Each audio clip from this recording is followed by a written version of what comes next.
परमात्मा का अर्थ होता है वास्तव में भगवान उसे कहते हैं जो हमें खाने पीने की व्यवस्था सब सुविधा फ्री दे और कोई कष्ट नहीं देता, उसको परमात्मा कहा जाता है। इसलिए गीता जी अध्याय नंबर 15 के श्लोक 17 में कहा है कि उत्तम पुरुष है, श्रेष्ठ भगवान, सही भगवान तो कोई और है और वही परमात्मा कहा जाता है। उसको ही भगवान, उसी को परमात्मा, श्रेष्ठ आत्मा, परमात्मा का अर्थ होता श्रेष्ठ आत्मा, और वही तीनों लोकों में प्रवेश करके सबका धारण पोषण करता है। वो अव्यय ईश्वर है, वो अविनाशी परमात्मा है।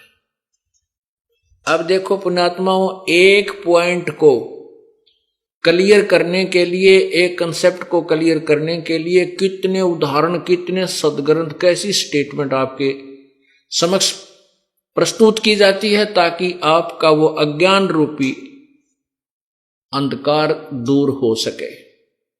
हमने बहुत समय से, सैकड़ों से, हजारों वर्षों से, लाखों वर्षों से इस अज्ञान को घोट रखा है और अब ये परमात्मा का सूर्य उदय हो रहा है उस तत्व ज्ञान का। तो इसको आपके हृदय में समाने के लिए सभी सदग्रंथों का सहयोग लेना पड़ता है।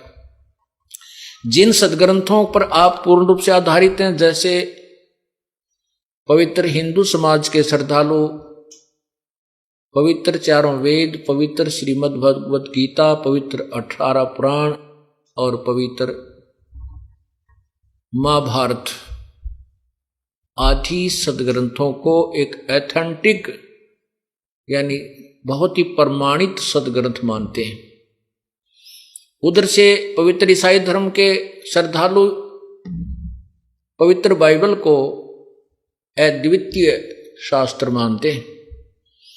इसी प्रकार मुसलमान धर्म के श्रद्धालु, पवित्र मुसलमान धर्म के श्रद्धालु पवित्र कुरान शरीफ को बहुत ही प्रमाणित शास्त्र मानते हैं। ऐसे ही पवित्र सिख धर्म के श्रद्धालु श्री गुरु ग्रंथ साहिब को एक प्रमाणित शास्त्र मानते हैं। इसलिए ये दास उन प्रमाणित शास्त्रों को ही सबके समक्ष रखता है कि तुम जिसको सत्य मानते हो कि उसमें जो लिखा सही है, वही सही ज्ञान ऐसा है, आपको वो ज्ञान प्राप्त नहीं है अपने ही खजाने से, अपने ही सदग्रंथों से आप परिचित नहीं है।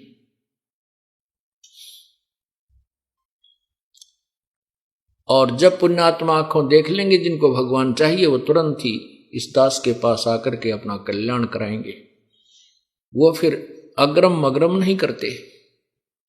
और जो आंखों देखकर सत्य को फिर भी नहीं मानते, वो भक्ति योग्य प्राणी नहीं है, उनको परमात्मा नहीं चाहिए।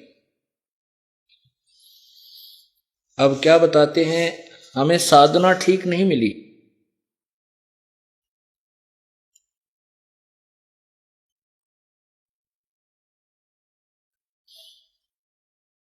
इस कारण से हम अभी तक भ्रम भटक रहे हैं।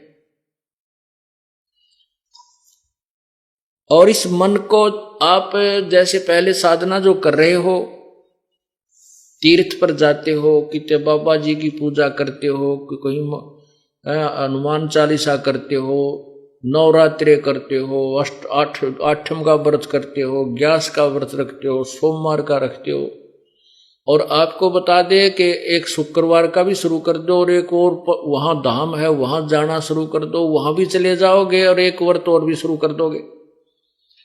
और यदि आपको कहा जाए कि अपने सदग्रंथों में ऐसा लिखा, इन सब पूजाओं को त्याग करके एक परमात्मा की जो विधिवत साधना वो कीजिए, और आंखों देख लोगे कि ये देखो गीता जी में ऐसा लिखा है, पुराणों में ऐसा लिखा है, वेदों में ऐसा लिखा है, सदग्रंथों में ऐसा लिखा है, फिर भी ये मन नहीं मानता।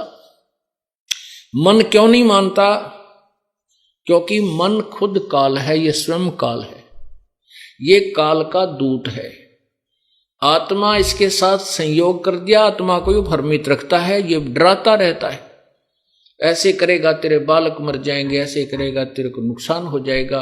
इतना पीड़ित किया हुआ इसको मन ने, आत्मा को, अब ये इतनी डरा दी इसने कि जैसे कुत्ते के 2 लठ मार दे और फिर वो कहीं बेचारा पड़ा पड़ा भी कोई जरा सा ऐसे खुटका कर दे, वहीं पड़ा पड़ा रोता है, उठन के भागने की भी उसकी हिम्मत नहीं रहती, वहीं चिल्लाने लग जाता, जरा सी कहीं खुटका हो जाता। तो हम इतने भयभीत, इतने पीड़ित कर दिए, इतने पीट डाले इस काल ने, युगों युगों से हमारे को सता रखा है। और अब हम इतने डर गए हैं कि कहीं इन पूजाओं को छोड़ दें और हम हमारे हानि हो जाए। और उनको पूछते पूछते परिवार के परिवार विनाश हुए पड़े हैं, वहां बुद्धि काम नहीं करती।